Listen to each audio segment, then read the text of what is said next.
Hello! Magandang buhay! Another video, another voiceover. May assignment ngayong aking anak na pipicturan ang mga pamunuan dito sa Benguet, ang Barangay Hall, Municipal Hall at ang Capitol Benguet. Dahil holiday ngayon, kaya tara!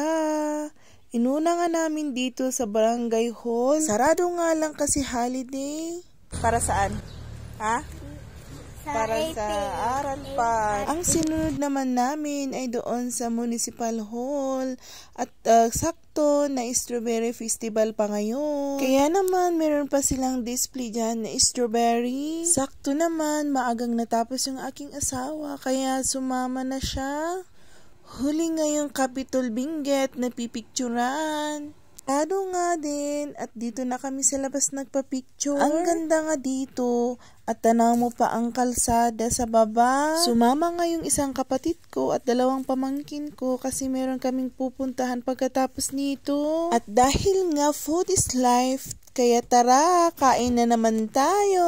Pero bago tayo kumain, mag-share muna ako ng verse. Proverbs chapter 22 verse 6. Train up a child in the way he should go.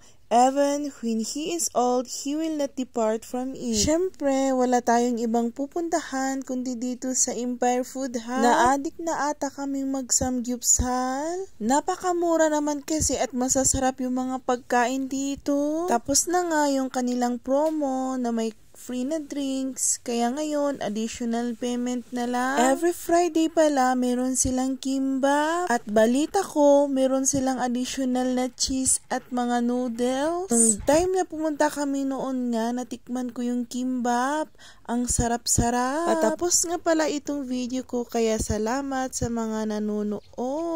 God bless!